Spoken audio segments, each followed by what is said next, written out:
Di sudut pekarangan yang jarang diperhatikan, tumbuhlah sebuah tanaman sederhana dengan daun hijau kecil memanjang dan bunga putih mungil yang tampak tak mencolok. Tidak seindah rosella, tidak seharum serai, tidak sepopuler jahe. Namun siapa sangka, tanaman ini menyimpan reputasi yang kuat, bahkan menakutkan bagi sebagian orang. Namanya sambiloto.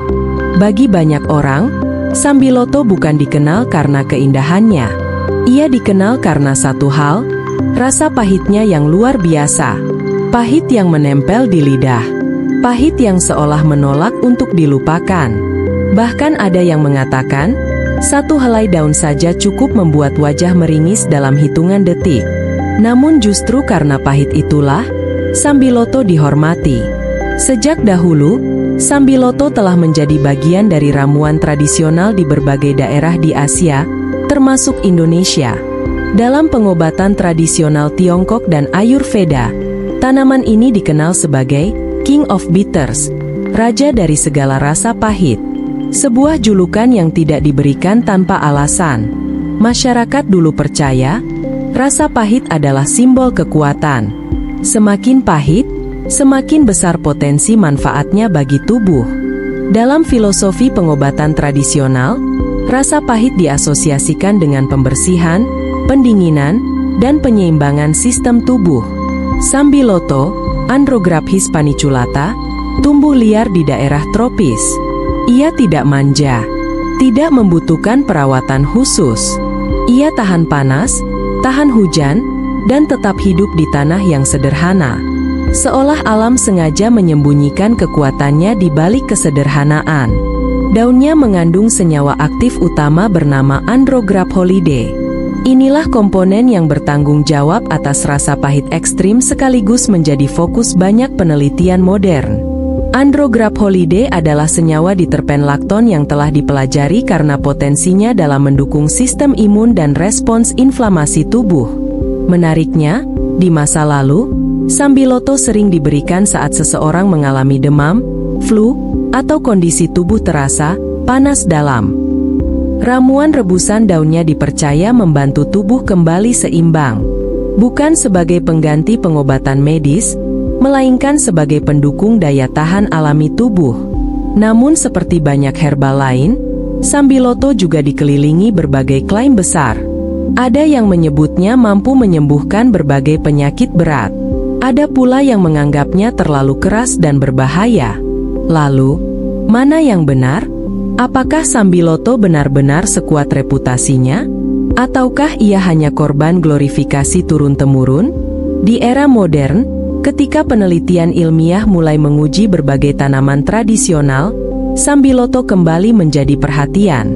Bukan lagi sekadar ramuan pahit dari dapur nenek, tetapi objek studi di laboratorium. Yang menarik, rasa pahit seringkali membuat orang enggan mencoba. Padahal di balik rasa yang ekstrim itu, tersimpan cerita panjang tentang adaptasi tubuh, respons imun, dan keseimbangan biologis. Sambiloto mengajarkan satu hal sederhana, tidak semua yang pahit harus dihindari. Terkadang, yang paling tidak nyaman justru menyimpan pelajaran dan potensi yang besar. Namun sebelum kita mempercayai sepenuhnya, penting untuk memahami satu prinsip penting dalam dunia herbal. Alami bukan berarti tanpa batas. Tradisional bukan berarti tanpa risiko. Di bab berikutnya, kita akan masuk lebih dalam ke sisi ilmiah sambiloto. Kita akan membedah kandungan aktifnya, bagaimana ia bekerja dalam tubuh, dan apa saja yang benar-benar sudah diteliti secara sains modern. Karena di balik pahitnya daun kecil ini, mungkin tersimpan sesuatu yang jauh lebih kompleks dari yang kita kira. Rasa pahit sambiloto bukanlah sekadar sensasi di lidah. Dalam dunia ilmu pengetahuan, rasa tersebut adalah tanda paling awal dari keberadaan senyawa bioaktif yang sangat dominan. Tanaman ini pahit karena memang dirancang alam untuk menjadi demikian. Dan kepahitan itu memiliki alasan biologis yang jelas. Senyawa utama yang paling banyak diteliti dari sambiloto adalah Andrographolide. Inilah komponen yang bertanggung jawab atas rasa pahit ekstrim sekaligus menjadi pusat perhatian dalam berbagai penelitian modern. Andrographolidae termasuk dalam kelompok diterpenlakton, senyawa alami yang dikenal memiliki aktivitas biologis kuat pada sistem tubuh manusia. Selain Andrographolidae, Sambiloto juga mengandung senyawa lain seperti Deoxyandrographolidae, Neoandrographolidae, flavonoid, dan polifenol. Kombinasi senyawa inilah yang membuat Sambiloto tidak bekerja pada satu jalur saja, melainkan memengaruhi berbagai sistem tubuh secara bersamaan. Dalam konteks ilmiah, Sambiloto sering dikaji karena potensinya dalam mendukung sistem imun. Beberapa studi menunjukkan bahwa Andrographolidae dapat berinteraksi dengan respons imun bawaan tubuh. Artinya, Sambiloto tidak secara langsung membunuh patogen, tetapi membantu tubuh merespons ancaman dengan lebih terkoordinasi. Penelitian juga menyoroti aktivitas Sambiloto dalam konteks respons inflamasi. Inflamasi adalah mekanisme alami tubuh untuk melindungi diri, namun jika berlangsung berlebihan atau terlalu lama, justru dapat merugikan. Senyawa dalam Sambiloto dipelajari karena kemampuannya memodulasi proses ini, bukan menghentikannya secara total, melainkan membantu menjaga keseimbangannya. Dari sudut pandang biokimia, Andrographolidae diketahui dapat memengaruhi jalur pensinyalan sel tertentu yang berkaitan dengan ekspresi gen respons imun. Inilah sebabnya Sambiloto sering disebut sebagai tanaman yang bekerja pada tingkat yang cukup dalam. Namun penting dipahami, aktivitas ini bersifat pendukung dan pengatur, bukan agresif seperti obat sintetis tertentu. Selain itu, Sambiloto juga mengandung antioksidan alami. Flavonoid dan polifenol yang terdapat di dalamnya berperan membantu tubuh menghadapi stres oksidatif. Stres oksidatif sering meningkat saat tubuh mengalami infeksi, kelelahan berat, atau tekanan lingkungan. Dalam kondisi inilah Sambiloto secara tradisional digunakan untuk membantu tubuh meredam panas dari dalam. Beberapa penelitian praklinis juga mengeksplorasi potensi Sambiloto dalam konteks kesehatan pencernaan dan metabolisme. Rasa pahit diketahui dapat merangsang produksi cairan pencernaan tertentu. Inilah sebabnya dalam pengobatan tradisional, Sambiloto sering digunakan saat nafsu makan menurun atau tubuh terasa tidak enak secara umum. Namun, karena kandungannya yang kuat, Sambiloto juga tidak netral. Ia bukan tanaman yang bisa dikonsumsi sembarangan dalam dosis tinggi. Studi ilmiah menegaskan bahwa efek Sambiloto sangat bergantung pada dosis, durasi, dan kondisi individu. Inilah alasan mengapa dunia medis modern menempatkannya sebagai bahan yang perlu digunakan dengan kehati-hatian dan pemahaman. Yang menarik, hampir seluruh penelitian sepakat pada satu hal: Sambiloto bukanlah obat instan. Ia tidak bekerja dalam hitungan jam dengan sensasi dramatis. Efeknya lebih sering terlihat dalam konteks penggunaan terukur dan jangka pendek tertentu, misalnya pada fase awal kondisi tubuh yang tidak seimbang. Bab ini menegaskan bahwa kekuatan Sambiloto bukan mitos, tetapi juga bukan keajaiban tanpa batas. Kepahitan ekstremnya adalah sinyal adanya senyawa aktif yang bekerja nyata di dalam tubuh. Namun, justru karena itulah Sambiloto perlu dihormati, bukan ditakuti, tetapi juga tidak disalahgunakan.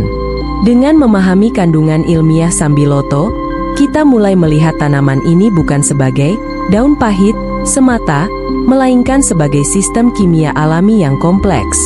Dan setelah mengetahui apa yang terkandung di dalamnya, pertanyaan berikutnya menjadi semakin penting. Bagaimana pengaruh nyata Sambiloto terhadap tubuh manusia dalam kehidupan sehari-hari?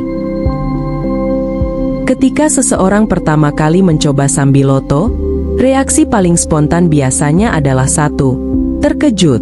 Rasa pahitnya bukan pahit biasa. Ia menempel di lidah, bertahan beberapa saat, bahkan terasa sampai ke tenggorokan.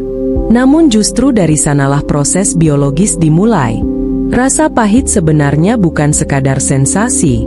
Dalam fisiologi manusia, rasa pahit mengaktifkan reseptor khusus di lidah yang terhubung dengan sistem saraf dan pencernaan. Ketika reseptor ini terstimulasi, tubuh menerima sinyal bahwa ada senyawa aktif yang masuk. Respons awalnya adalah peningkatan produksi cairan pencernaan, enzim, dan perubahan ringan pada aktivitas lambung. Inilah salah satu alasan mengapa sambiloto secara tradisional sering digunakan saat tubuh terasa tidak nyaman atau nafsu makan menurun. Namun dampaknya tidak berhenti di saluran cerna. Senyawa andrograp holiday yang telah kita bahas di bab sebelumnya bekerja lebih dalam.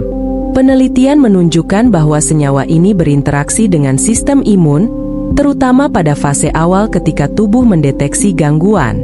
Dalam beberapa studi klinis terbatas, ekstrak sambiloto dikaji dalam konteks dukungan saat gejala ringan seperti rasa tidak enak badan, tenggorokan tidak nyaman, atau tubuh terasa meriang mulai muncul. Yang menarik, sambiloto tidak bekerja dengan cara menyerang langsung. Ia cenderung mendukung mekanisme regulasi tubuh. Artinya, tubuh tetap menjadi aktor utama, sementara sambiloto berperan sebagai pendukung yang membantu respons tetap terkendali. Dalam konteks inflamasi, tubuh manusia seringkali bereaksi berlebihan terhadap ancaman ringan. Respons inflamasi memang penting, tetapi jika tidak terkontrol bisa membuat tubuh terasa lebih lelah dari seharusnya. Senyawa aktif dalam sambiloto dipelajari karena kemampuannya memengaruhi jalur molekuler tertentu yang berperan dalam proses ini. Bukan mematikan respons, tetapi membantu menyeimbangkannya. Beberapa pengguna tradisional juga melaporkan sensasi tubuh terasa lebih ringan setelah konsumsi dalam takaran wajar. Secara ilmiah, hal ini mungkin berkaitan dengan kombinasi efek imunomodulator, antioksidan, serta stimulasi sistem pencernaan. Namun penting untuk dipahami, tidak semua orang merespons sambiloto dengan cara yang sama. Faktor usia, kondisi kesehatan, dosis, serta bentuk sediaan, rebusan, ekstrak, kapsul, dapat memengaruhi hasilnya. Pada sebagian orang, konsumsi berlebihan justru dapat menimbulkan rasa tidak nyaman di lambung atau sensasi mual ringan karena kepahitannya yang sangat kuat. Karena itu, dalam praktik modern, sambiloto lebih sering digunakan dalam bentuk ekstrak terstandar agar dosisnya terukur. Ini penting untuk menjaga konsistensi dan keamanan. Di sisi lain, sambiloto juga sering dikaitkan dengan dukungan terhadap kadar gula darah dan metabolisme tertentu dalam penelitian awal. Namun temuan ini masih membutuhkan kajian lebih lanjut untuk memastikan efektivitas dan keamanannya dalam jangka panjang. Hal yang perlu digarisbawahi adalah ini. Sambiloto bukan solusi instan. Ia bukan penyembuh ajaib. Tubuh tetap membutuhkan pola hidup sehat, istirahat cukup, nutrisi seimbang, dan manajemen stres. Tanaman ini bekerja paling baik ketika menjadi bagian dari sistem hidup yang selaras. Jika digunakan dengan bijak dan dalam konteks yang tepat, sambiloto dapat menjadi salah satu tanaman herbal yang mendukung keseimbangan alami tubuh. Namun jika digunakan tanpa pemahaman, ia bisa menjadi tidak nyaman atau bahkan tidak cocok bagi sebagian orang. Disinilah kebijaksanaan berperan. Alam menyediakan banyak hal, tetapi manusia perlu belajar memahami cara menggunakannya. Setelah mengetahui bagaimana sambiloto memengaruhi tubuh secara biologis, kini muncul pertanyaan berikutnya yang tak kalah penting. Bagaimana cara konsumsi yang tepat? Siapa yang sebaiknya berhati-hati? Dan kapan waktu terbaik menggunakannya? Jika ada satu hal yang selalu ditekankan dalam penggunaan sambiloto sejak zaman dahulu, hal itu adalah kehati-hatian. Tidak seperti tanaman herbal ringan yang bisa diminum setiap hari tanpa banyak pertimbangan, sambiloto sejak awal diposisikan sebagai tanaman yang kuat, dan karena itulah, ia harus digunakan dengan penuh kesadaran. Dalam pengobatan tradisional Nusantara, sambiloto jarang dikonsumsi sebagai minuman harian. Ia digunakan saat dibutuhkan, terutama ketika tubuh menunjukkan tanda-tanda awal ketidakseimbangan. Rasa meriang, tubuh terasa panas, tenggorokan tidak nyaman, atau kondisi tidak enak badan yang sulit dijelaskan. Pada fase inilah sambiloto biasanya dimanfaatkan sebagai pendukung respons alami tubuh. Cara paling tradisional mengonsumsi sambiloto adalah melalui rebusan daun atau batangnya. Daun segar atau kering direbus dengan air dalam jumlah tertentu, lalu air rebusannya diminum setelah agak hangat. Rasa pahitnya sangat kuat, sehingga seringkali diminum sekaligus tanpa diteguk perlahan. Dalam tradisi, pahit dianggap bagian dari proses, bukan sesuatu yang harus dihindari. Namun tradisi juga mengajarkan satu hal penting, takaran kecil dan waktu terbatas. Sambiloto tidak diminum berhari-hari tanpa jeda. Biasanya digunakan hanya beberapa hari, lalu dihentikan ketika tubuh dirasa sudah lebih stabil. Pendekatan ini menunjukkan bahwa tujuan Sambiloto bukan membuat tubuh bergantung, melainkan membantu tubuh kembali bekerja dengan seimbang. Di era modern, Sambiloto tersedia dalam bentuk kapsul, tablet, dan ekstrak terstandar. Bentuk ini membantu mengatasi dua masalah utama dari konsumsi tradisional: rasa pahit ekstrim dan ketidakpastian dosis. Dengan ekstrak terstandar, kandungan Andrograph Holiday dapat diperkirakan lebih akurat, sehingga risiko konsumsi berlebihan dapat ditekan. Namun bentuk modern ini juga membawa tantangan baru. Karena lebih mudah dikonsumsi, sebagian orang tergoda untuk menggunakannya terlalu sering atau terlalu lama. Padahal, secara ilmiah, Sambiloto lebih cocok digunakan dalam periode tertentu, bukan sebagai suplemen jangka panjang tanpa pengawasan. Aspek waktu konsumsi juga penting. Dalam praktik tradisional, Sambiloto sering dikonsumsi setelah makan, bukan saat perut kosong. Hal ini bertujuan mengurangi risiko iritasi lambung akibat rasa pahit dan senyawa aktif yang kuat. Prinsip ini masih relevan hingga kini. Siapa yang perlu lebih berhati-hati? Beberapa kelompok disarankan untuk tidak menggunakan Sambiloto sembarangan, termasuk individu dengan lambung sensitif atau gangguan pencernaan tertentu, orang dengan tekanan darah rendah, wanita hamil, atau menyusui, mereka yang sedang mengonsumsi obat tertentu dan memerlukan pengawasan medis. Ini bukan berarti Sambiloto berbahaya, melainkan karena ia aktif secara biologis. Semakin aktif suatu tanaman, semakin besar pula tanggung jawab dalam penggunaannya. Bab ini menegaskan bahwa cara konsumsi Sambiloto tidak bisa disamakan dengan herbal ringan. Ia bukan minuman penyegar. Ia bukan teh santai sore hari. Ia adalah tanaman dengan karakter tegas, digunakan saat perlu, dihentikan saat cukup. Pendekatan ini sangat selaras dengan prinsip pengobatan tradisional yang berfokus pada keseimbangan, bukan pemaksaan. Tubuh dibantu, bukan didominasi. Alam mendukung, bukan menggantikan. Di tengah gaya hidup modern yang sering mencari hasil cepat, Sambiloto seolah mengingatkan kita untuk kembali bersabar. Bahwa membantu tubuh tidak selalu berarti menambah sebanyak mungkin, melainkan memberi secukupnya pada waktu yang tepat. Setelah memahami cara konsumsi yang benar dan bijak, kini kita perlu membahas satu hal penting lainnya. Bagaimana dunia sains memandang klaim besar seputar Sambiloto, mana yang fakta, mana yang mitos, dan di mana batasnya. Di titik inilah banyak kesalahpahaman bermula. Ketika sebuah tanaman memiliki sejarah panjang dan didukung sejumlah penelitian ilmiah, seringkali muncul dua reaksi ekstrim. Sebagian orang menganggapnya solusi ajaib untuk hampir semua penyakit, sementara sebagian lain meragukan seluruh manfaatnya karena dianggap hanya warisan tradisi tanpa dasar ilmiah. Sambiloto berada tepat di tengah dua kutub ini. Secara ilmiah, Sambiloto memang telah menjadi objek berbagai penelitian, terutama terkait kandungan utamanya, Andrograph Holiday. Senyawa ini menunjukkan aktivitas biologis yang cukup luas, termasuk potensi antiinflamasi, imunomodulator, dan aktivitas terhadap mikroorganisme tertentu dalam studi laboratorium. Namun penting untuk memahami konteksnya. Banyak penelitian dilakukan dalam skala laboratorium, in vitro, atau pada hewan percobaan. Hasil seperti ini menunjukkan potensi mekanisme kerja, tetapi belum otomatis berarti efek yang sama terjadi pada manusia dalam kondisi klinis nyata. Disinilah sering terjadi penyederhanaan informasi. Misalnya, ketika studi laboratorium menunjukkan bahwa suatu senyawa memiliki aktivitas terhadap sel tertentu, publik bisa dengan cepat menyimpulkan bahwa tanaman tersebut menyembuhkan penyakit tertentu. Padahal, proses pembuktian klinis jauh lebih kompleks. Dosis, keamanan jangka panjang, interaksi obat, dan variasi respons individu harus diuji secara ketat. Beberapa studi klinis memang menunjukkan bahwa ekstrak sambiloto dapat membantu meringankan gejala infeksi saluran pernapasan ringan, seperti pilek atau flu ringan, terutama jika dikonsumsi pada fase awal.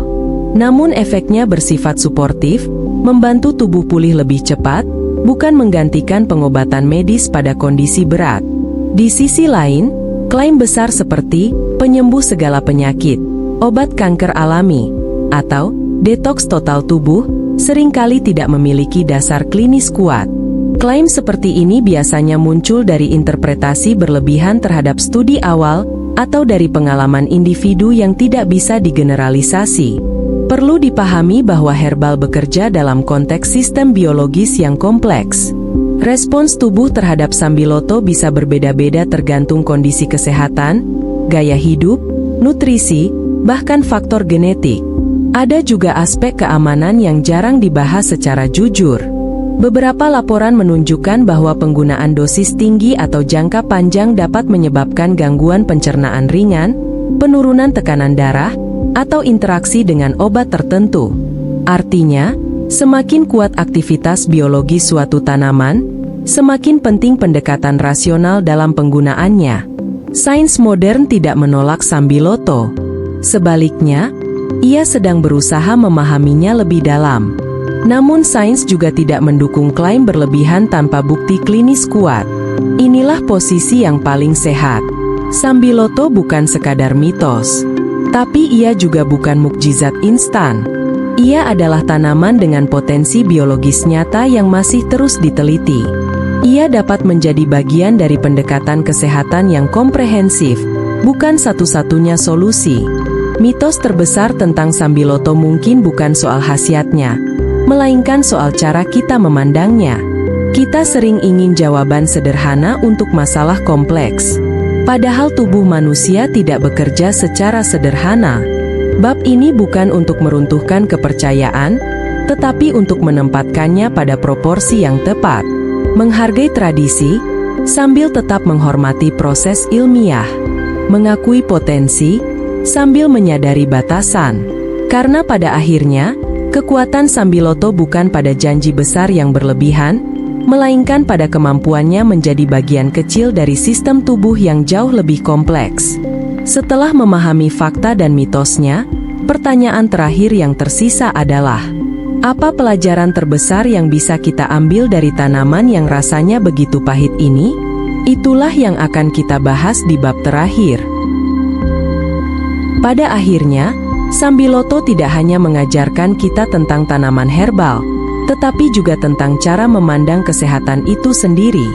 Dari awal kemunculannya dalam tradisi hingga kajian ilmiah modern, satu benang merah selalu terlihat jelas. Sambiloto tidak pernah dimaksudkan untuk menjadi jalan pintas. Rasa pahitnya adalah pesan pertama yang diberikan alam. Pesan bahwa tidak semua yang bermanfaat akan terasa menyenangkan.